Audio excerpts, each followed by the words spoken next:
Well, good morning and happy Wednesday, everybody. You are listening to K-Talk Radio. This is the PrepperCon radio show, and as always, it's Scott and Shane, the prepared guy over here. How you doing? I'm good. I'm liking that it's warming up here a bit. Oh my goodness, it feels like summer. Get outside and do some more stuff. Well, this feels like summer for me. I'm not a real hot weather fan. Me either. I'm so happy between about 48 to about 70. Yeah, 60 for me. Maybe 65. 70s. Well, see, 70 is t-shirts and shorts, tromping through the wilderness, like... Yeah, if it's 70 down here, then it's 50 in the mountains, and that's good hiking weather. Perfect camping weather. Yep. Oh my gosh. Today we have an awesome topic. We're talking bugging out. And we've actually got a special guest later in the show.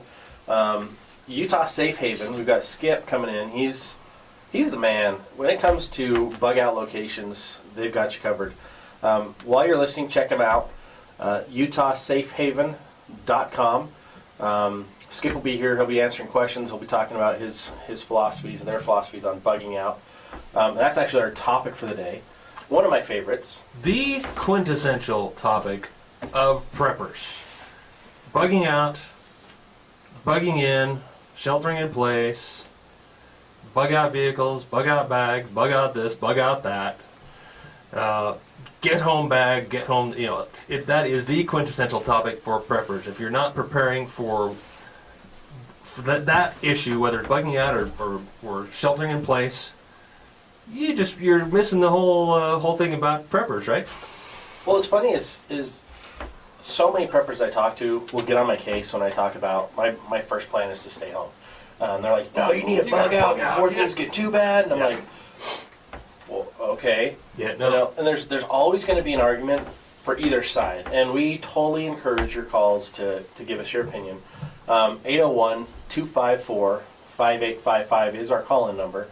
The lines are open, so feel free to give us a call this morning. Talking about bugging out, talking about your opinions, your beliefs, things you've learned as you've tried to prepare for bugging out or bugging in. I like both. I think there's a time and a place for both. So what is bugging out, Scott? I mean, I think some people have heard what that means, but what really is bugging out? What does that mean? Okay, so when the crap hits the fan, so to speak. Other people use more colorful terms for that. When there's an emergency. When there's... Most of the time when people talk about bugging out, it's due to either an economic collapse, it's a collapse. Yeah, social collapse. It's governmental control. Military enforcement or invasions. That's what most people talk about bugging out. Excessive rule of law. Yeah, some people talk about bugging out when there's a natural disaster. Yep. I'm headed to the hills. Okay. So the question is when do you bug out? Bugging out means I'm leaving what I have at home, taking what I can carry or transport, and going to a new location, a safe location. I have one of those, which I think is a pretty phenomenal little place. We're right on a river. Yeah, it's a very nice place. Shane's been there; he's seen it. There's a few challenges with that location, but it's also far enough away that I think the remoteness of it is good. Yeah, absolutely. That's one thing I want to bring up is distance, location, resources. If you're bugging out, you got to know where you're going. You got to have a place to go. You can't just say, "Okay, I'm headed to the wilderness." Well, one of the number one killers of any wilderness situation is exposure. You're out in the wild, something happens. Weather changes on a dime. You're out in the wild, weather changes, all of a sudden it's raining, you don't have enough clothing or shelter to go to. Hello, hypothermia. Goodbye, buddy. And that's one of the biggest factors you've got to think about when you're bugging out. Do you already have a shelter in place to go to? Do you have a location, and is your location close enough that you can get there? Yeah, absolutely. I think one thing that most people need to consider when it comes to bugging out is, first of all, where do you live now? Do you live in the middle of downtown Salt Lake? Do you live in Murray? Do you live in Sandy? Do you live in a highly populated area? Your biggest danger when there is some type of an emergency, whether it be an earthquake, whether it be social collapse or financial collapse or whatever we're expecting, is population. That is going to be your biggest danger. And as we've said so many times on the show, is that most people a vast majority have only 3 days worth of food in their home. actually less than half of the United States Yeah. has a 3-day supply of food in their home. So that means that more than 50% of the people in this country are 3 days away from walking into starvation. From chaos. Yeah. Literally from chaos. So if you live in a location where there's very high density population of people, you maybe don't necessarily know your community very well, you don't know the people around you, or you don't trust them, that is one situation when I would say plan on bugging out. And when I say plan on bugging out, you literally have to make some serious plans. Not just say, okay, if this happens, I'm going to leave. Okay, that's great. Maybe you got a bag ready. Maybe you can stock your car up. Maybe you have a trailer. You can put some supplies in. But the most critical aspect is, where are you going to go? Yeah, a lot of people think, oh, I'm just going to go into the woods.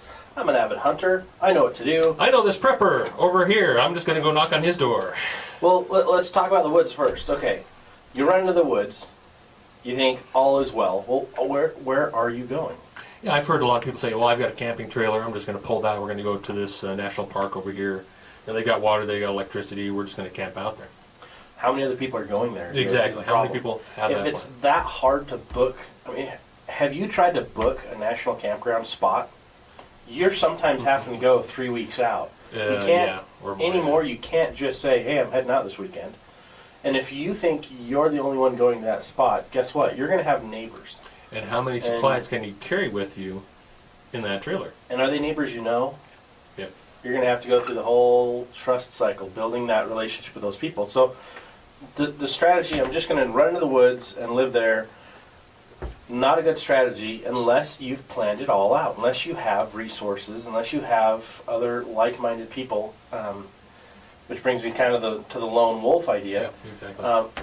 If you don't have a plan, if you don't have a group you can rely on, a community, you're going to be in a worse situation than you currently are. And we've talked about that quite a bit, is the lone wolf strategy.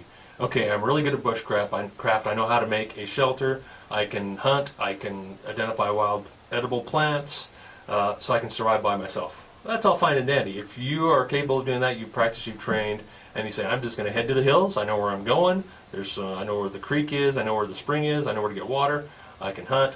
Fine. I mean, you may have a good chance of survival. Me, I've got 5 kids. That is not going to happen. That is just not a viable option whatsoever. Feasibility is another challenge. Can I really make this journey? And a lot of people think, well, I can just hike 73 miles to this new location and be safe. Well, 253 miles, actually. can you hike 70? Okay, can you hike 253 miles? When's the last time you hiked 253 miles? Never. I mean, I could make it, honestly, but my family, most of them probably could not. And that's the challenge. We are living in a time where people have gotten so conditioned to instant gratification, to on-demand everything. On-demand radio that you're listening to right now. You might be listening to the app. And if you are, we thank you. If you're not, and you want a better connection, anywhere you go, download the app. Yeah, it's fantastic. It's a fantastic way to listen and join in on the conversation. But what do you do when that's all gone? Mm-hmm.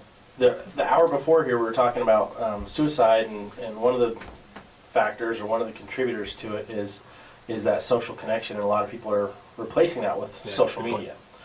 Man, when I go camping, I am so excited to turn off my phones, everything, tablets, and it's funny because I'll sometimes forget that it's in my pocket.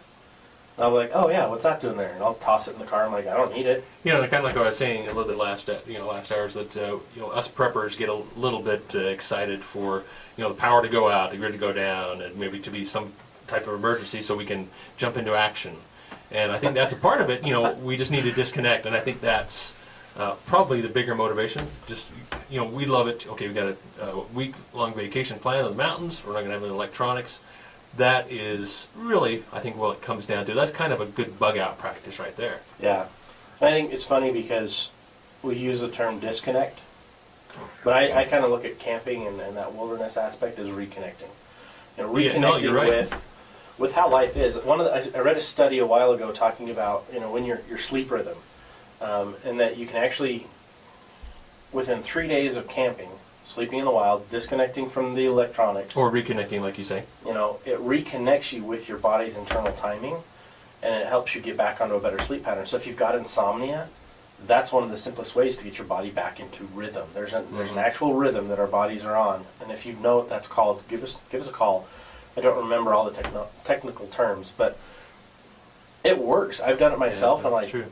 if I've just gotten way out of rhythm and my stress levels are higher, spending 3-4 days in the woods, magic. It just changes everything. And so I think that's why, as preppers, a lot of us love the concept and love the idea of bugging out, but we also have to make sure that we have a good plan. And so let's talk about that plan. We're actually going to spend the whole next segment talking about the right way and the wrong way to bug out. Perfect. And I think the first thing that comes to mind is education. You know, you cannot put together a good plan unless you're actually doing good research. Right, you've got to have the gear, obviously.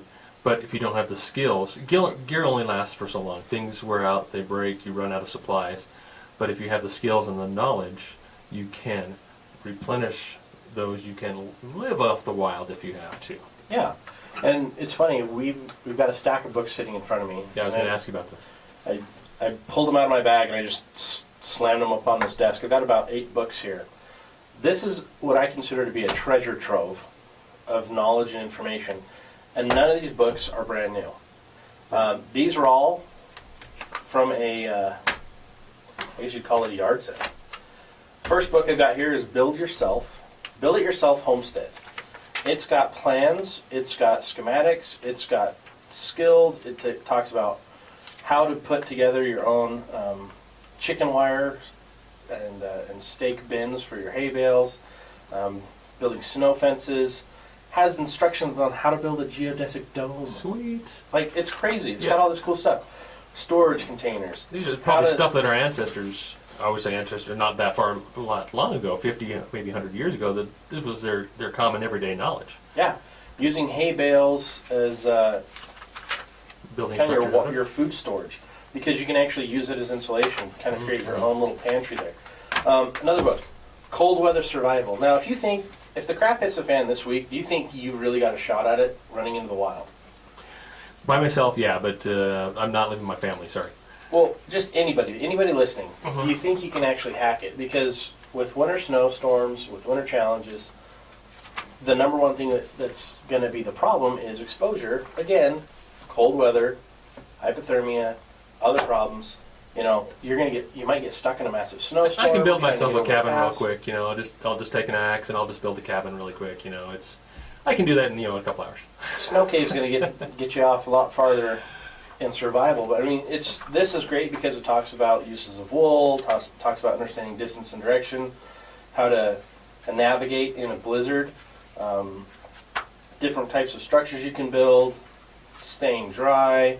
I mean, there's so many neat little resources out there, and all it takes, this book, it's a quarter of an inch, but it's a great little resource. It's like the 70s. Yeah, this book was actually done.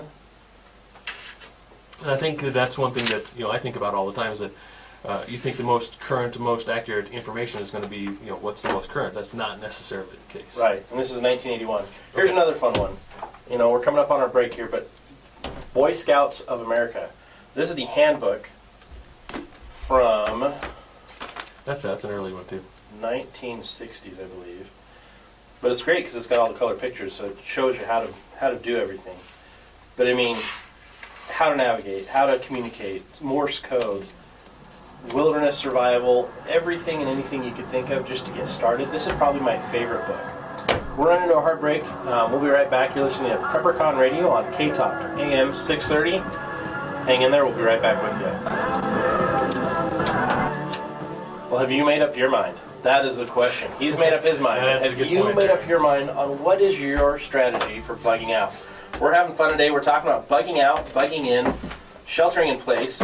Bugging out is a fantastic way to go if you have a really good plan, if you have a location, if you have resources, if you have knowledge on what to do, how to do it. And we just started talking about this treasure trove of books. These are all things you can find. Army Navy surplus stores. You can find some great resources there. Amazon has a ton. But you can also, this is my favorite, yard sales. Yard sales, yard sales, yard sales. You're going to find books like this all over the place.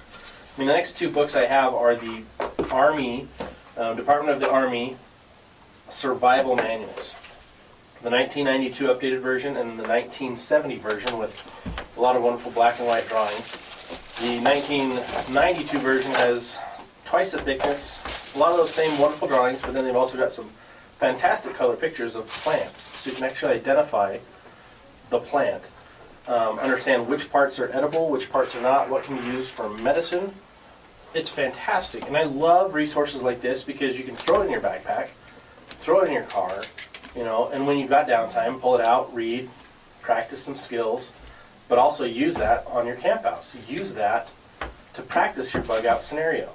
Okay, I'm a little bit out of it. I'm geeking out here on a couple of flashlights that Scott brought in from J5 Tactical, one of our latest sponsors for PrepperCon. So I apologize. I'm a little out of it here. I know, you can't put anything in front of Shane, otherwise you just lose it. It's like it's like a cat and a little laser dot. What? And you're just chasing it all around the room. Ooh, flashlights. Very cool. So he's checking out J5 Tactical. They're actually one of our sponsors for PrepperCon. If you want to see their products, Shane's going to be doing a review soon. Yep. Of these products. They're lightweight. They're really compact. You can use them in a lot of different things. Really high lumens. The cool thing is they're going to be at PrepperCon. You'll be able to come get your own. Or if you can't wait that long, go to J5 Tactical. That's J5 Tactical.com and get your own. So getting back on these books. So survival guides, wilderness medicine, weapons of the street. This kind of goes into play with our conversation a week ago, talking about non-traditional, weapons. Well, These guys have bats, crowbars, a 2x4, improvised knives, broken bottles, like all these different things you can use on the streets, things you can find and grab and use. And it's about 30 pages, written by Ted Gambardella. It looks like an 80s book as well. It definitely is an 80s book. A lot of these are 80s books. Then we've got the last book I've got here in this treasure trove, all found locally. The Sense of Survival by J. Allen South. It's a comprehensive guide. And this one, it's kind of fun to go through and find highlighted passages in other people's books. This guy talks about everything from your diet all the way down to vitamins, where to find those vitamins and minerals, how to get them, what types of food in the wild is going to provide that for you, as well as in your garden. Cool. Anything and everything. And it kind of goes back to 2 weeks ago. If you want to survive, you need to know how to garden. Yep. You need to know how to forage. You need to know how to garden. And that can be hard if you're bugging out. Yeah. So one of the things I like is have a cache of food and resources where you're going. Really great to have some sealed seeds, some preserved seeds, because those you can then, if you don't have tools to start tilling the ground, as soon as spring hits, and a way to protect your garden, because deer are going to want it, rabbits are going to want it, birds are going to be coming in, you're going to have a lot of other things you're going to have to worry about, but you need to plan for that, because a long-term stay in the wilderness is not very long-term if you don't have a long-term plan to go with it. And that's when we talk about bugging out. My advice typically is don't bug out unless you have a plan, but also depending on where you live. Like I mentioned, if you're in a high population area, you need to plan to bug out. Otherwise, it can be acceptable to plan to bug in, but you have to have resources. And I think that's what we're really going to talk about here. This last segment is resources, land, where you can go, your plans on exactly how to get there. But you have to have those plans laid and in advance, like a garden. Are you going to bug out and then take all your tools with you and then plant a garden and survive for decades on that garden? No, I don't think so. So I think the first thing, when you're thinking about bugging out, the first thing you need to do is actually write down a list of your resources. And that includes your skills. Write down what you have, what you need, or what you think you're going to need for this journey. And start planning to that. If you're not planning to that, if you're not working on those things first, it doesn't matter where you're going to go. You need to start putting together your resources and your skills. Then you take from there and you start scouting locations. If you don't already have a location to go to, start scouting them. This is fun. Yeah, it is. It's absolutely fun. And that's also a big part about it is, okay, where should I start looking? Do I look just over the mountain? Do I look, what kind of distance Do you recommend being from a large city, from a main road, from a small community? I mean, I have all those kind of recommendations, and that's really the key is where are you going to go that has the resources that you need, that you can get to. If there's a big mountain pass you got to go over, and you got to bug out in the middle of winter, and it's closed over winter, there's a lot of plans you have to lay. Absolutely. The how you're going to get there is just as important as where you're going. If you only have one way in and one way out, and the weather's so extreme you can't get through, there goes your entire plan. Yep. Right? If you can find 2 to 3 ways in and out of your area that you're going to, great. If it's so far that it's going to take you a few days to get there, you need to have places you can stop along the way that are safe. That you've maybe cached some supplies. I know. And say we do experience an EMP, how are you going to get there? How are you going to get all your stuff there? Are your gears there? So there are a lot of things to definitely consider. Absolutely. And if you don't have a place figured out yet, that's actually what our next guest we're going to be talking about is those opportunities. So you've got your gear, you've got your skill sets, you've got the things you've been working on. Now you're starting to look at places you can go. In addition to that, you need to make sure you've got travel methods. How am I going to transport whatever I'm taking with me to where you're going? And Shane brought up a really good point. Caching. Caching is so cool. Now there's a lot of different ways you can do it. One of the most popular ways is through PVC pipes, getting large pipes, capping each end, obviously having one end you can pull off the cap. But it gives you a way to put some resources along the way, so you're not having to hike 80, 90 pounds on your bag the whole way to your new location. You'll have food, you'll have resources, but here's the thing, is you've got to go check on those periodically to make sure they're still okay, they're still not tampered with, and know exactly where they are, but keep them in a place that not anyone's going to just walk by and say, oh, hey, there's this little tube sticking out of the ground, let's pull on it and see what's in here. It has to be a very specific plan. You have to know specifically where you're going, your different options. And these are topics for full other shows that we could talk about. But I think bugging out in general can be something even more simple. Say you have a family that lives 500 miles away in a particular city that's a small community, and you've made arrangements with that family to say, okay, if something happens, we live in a high population area, and we know we will be safer to get out, at least maybe temporarily. Yeah. You've already made plans, you've already moved supplies to that family's house where you have other resources and you have other community to go to. So that could be a very good bug out plan in itself. I think that's actually one of the best bug out plans, is when you have somewhere to go, but there's also other people there that you know and trust. Exactly. Anything about survival, all of my philosophies, for me, it's always about community. I'm pretty fortunate in the neighborhood that I live in. It's just high enough and just outside the city enough that most people aren't going to be coming up to bother me. But my neighbors are awesome. Like, legitimately, amazingly awesome people. But if things go downhill, literally I'll have to go downhill as well to get out of there. Or hike up over the pass. So my options are kind of limited. So I need to know in advance all the different routes and know how to get to where I want to go. My bug out location is about 2 hours away driving. Yeah, at least. So hiking, that's a few days. That's like 4 days, easy. At least. And that's in good weather, great conditions. As soon as it's bad weather, inclement challenges, goodbye bug out location for at least a month. Everything we're doing when it comes to emergency preparedness, when it comes to bugging out when the crap hits the fan, is about simplicity, redundancy. You need to have multiple options. And so I'm going to actually just jump in now. We've got a special guest here, Skip, from Utah Safe Haven. We met last year through PrepperCon briefly, and he's actually running Utah Safe Haven, which is bug out locations. You also have a ton of other resources on your website. How did you get into prepping, and how did you get into bug out locations? It's kind of an interesting story, Scott. We moved up here about 2 years ago. We had a first grandbaby, and Mama said we have to move. So we got up here. And we had been looking for land up here a couple years previous to that. And so we actually discovered a company that's headquartered out of Heber City. and their sales office is in Fruitland up on the 40. And they sell land in Duchesne County.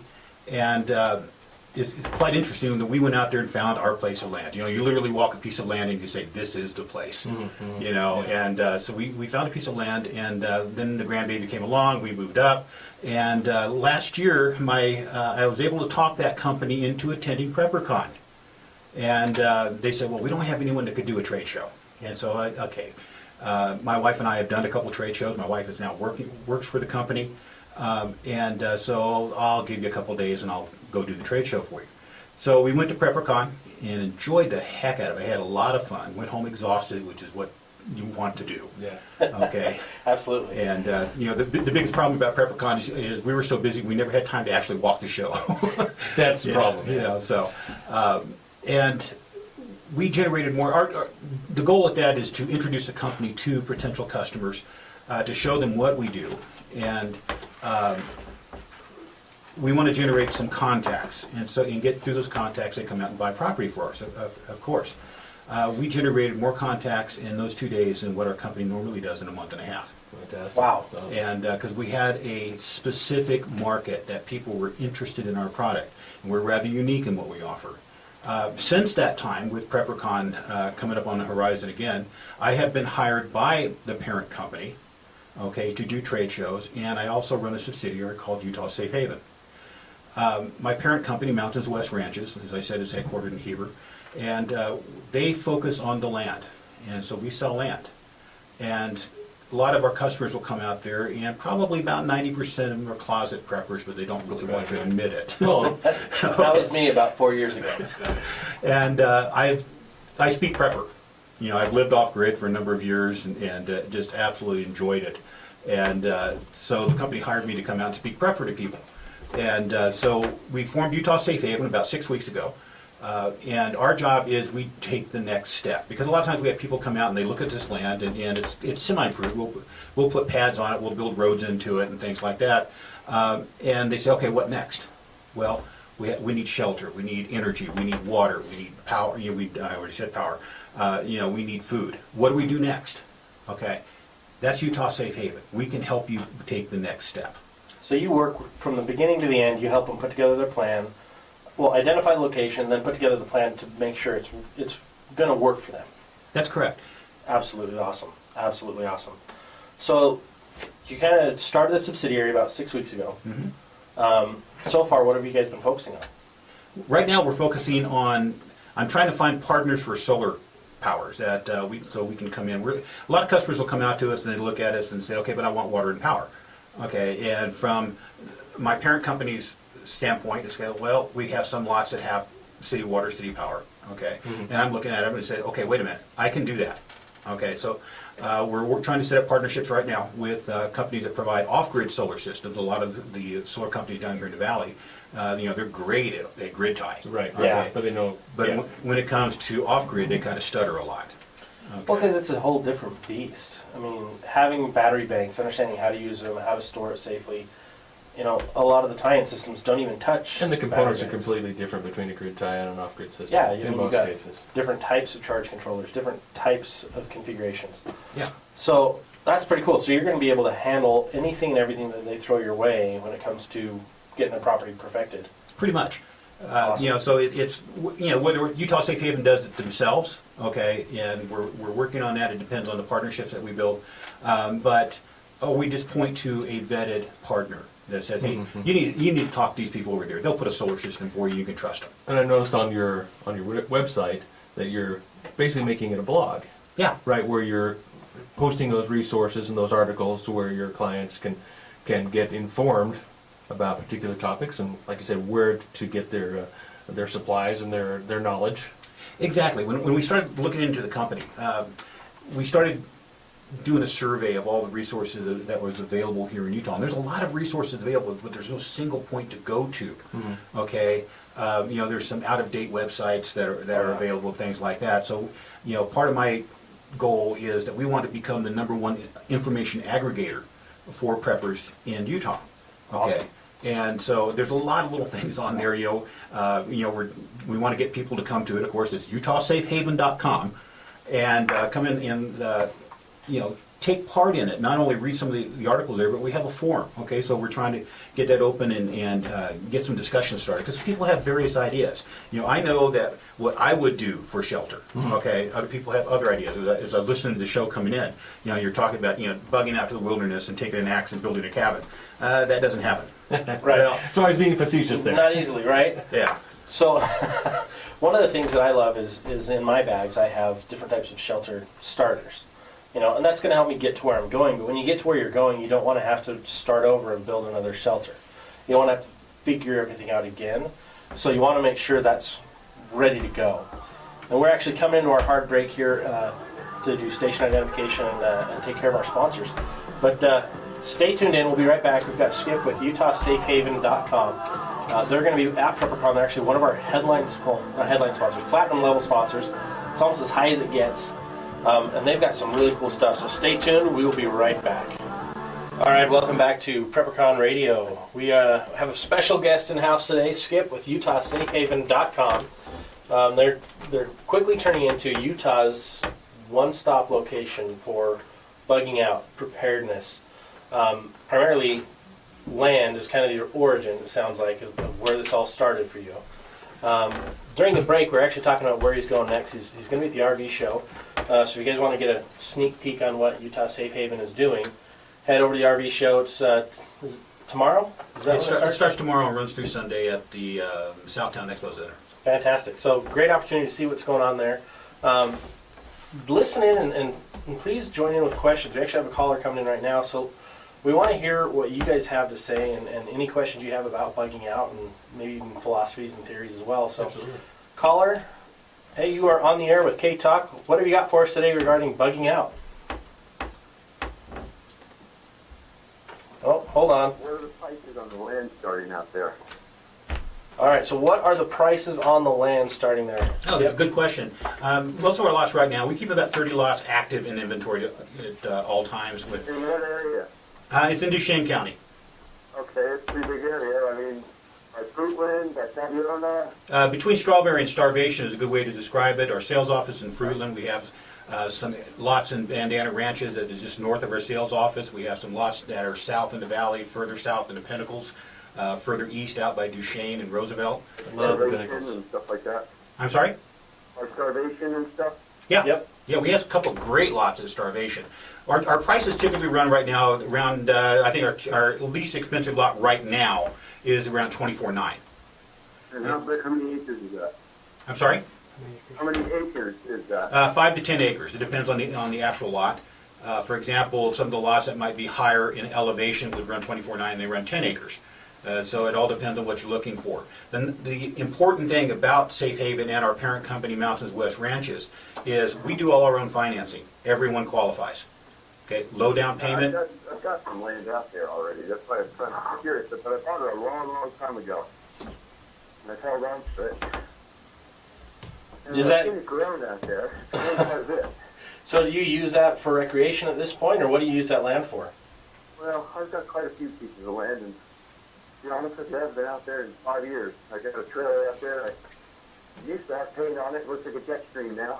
So it must be worth more money then, I guess. But I used to use it for recreation. I did some hunting out there, and like I said, I've got some other properties that are more of interest to me. Now, do you have a bug out plan in place? Is that someplace you would go if things turn chaotic here in the valley?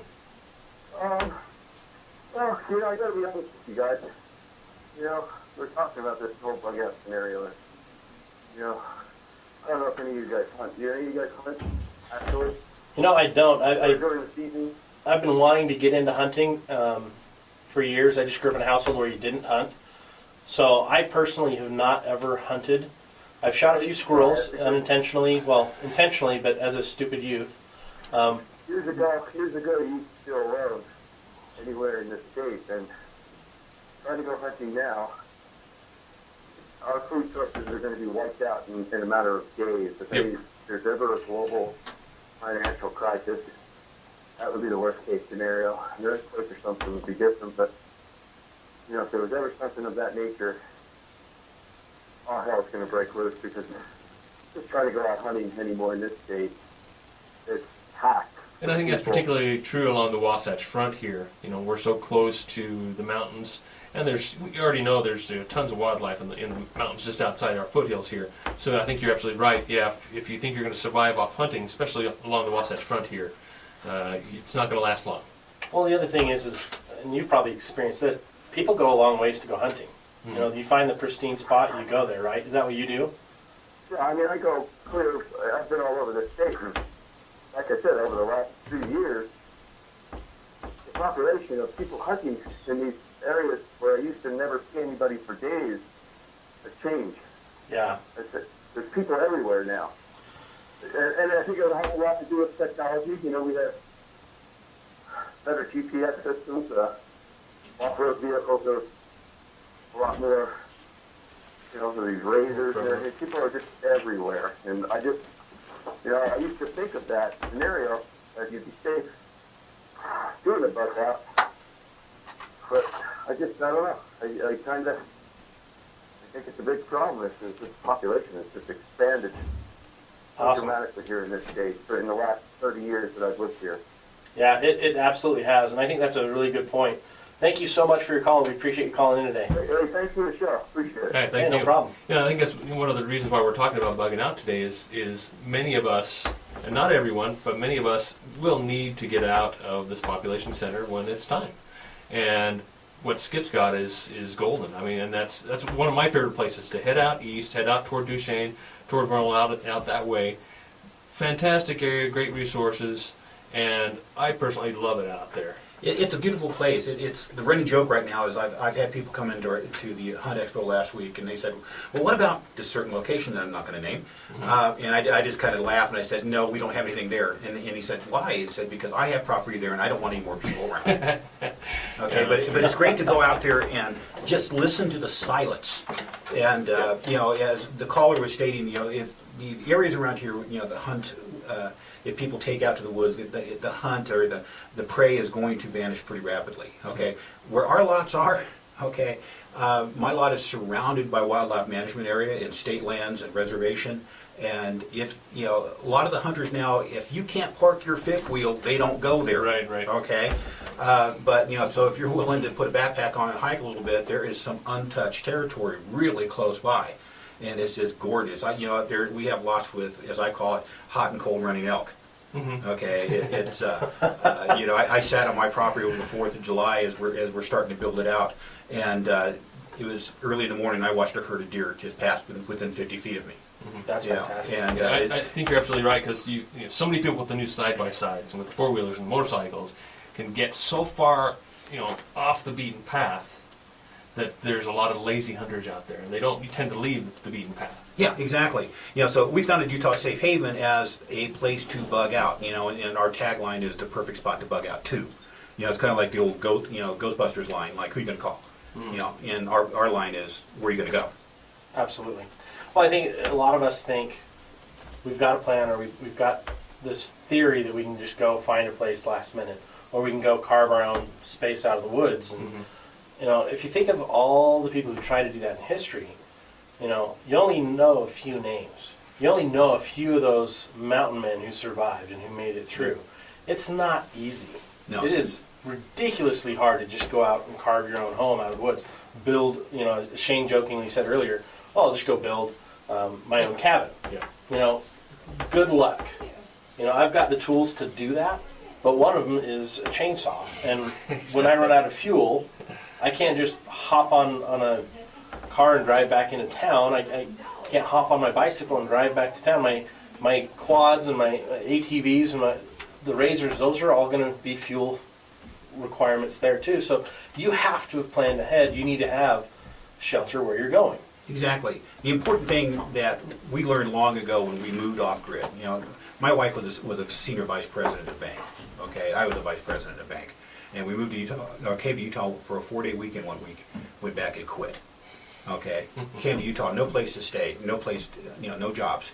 Okay, I learned to drive a D9 Cat. I literally dug ditches for a while. I you know, worked on a pack line doing manual labor. I went on the road trucking for a while. Whatever it took, in order to put food on the table for my family. And that's a lot of hard work. When you move off grid, it is hard work. Absolutely. Okay, when you're raising your food, we raised pigs and we had the chickens and the turkeys and we raised our food in the garden and plus we had to chop wood to heat our house because we used a wood cook stove and my water was run by a 40-foot air motor windmill that pumped into an 1,100-gallon tank that then was pressure fed by a 12-volt pressure pump that was run off a solar wind system. Okay, you have to know how to maintain all that. So the most important thing you can get is the education. If we look back to our heritage in this state, okay, as the people moved west, they got these huge wagon trains. The important thing to think of is not how they got there or where they're going to, but what was in the wagon.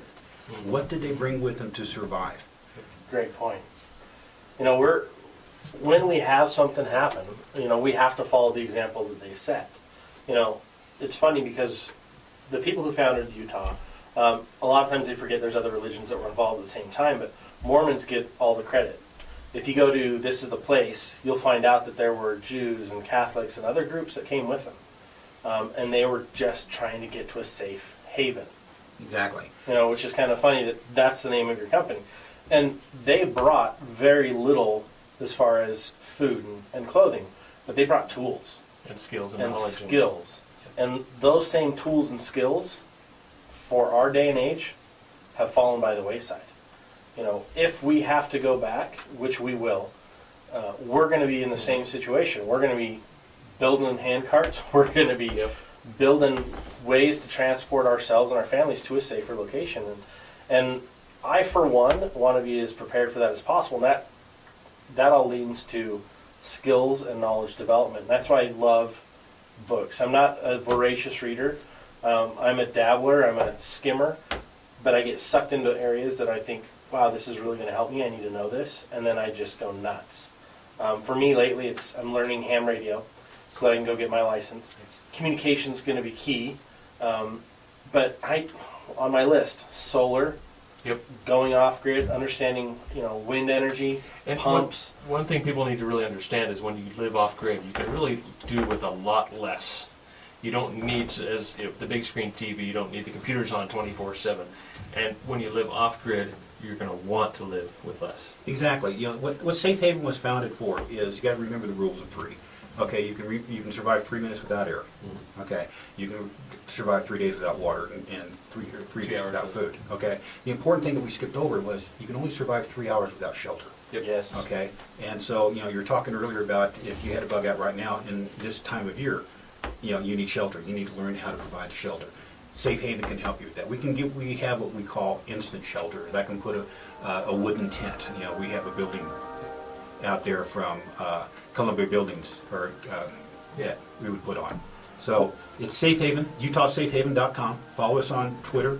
Follow us on Facebook. Okay, come see us next week at the shows. We're doing a giveaway on a Goal 0400 Yeti solar generator right now. Go to our website, go to Facebook, come to Twitter, come to the shows and enter. And we'd love to talk to you. Thanks for coming, Skip. Thanks. We appreciate you, Skip. We will be talking to you again real soon, and we'll catch you next week.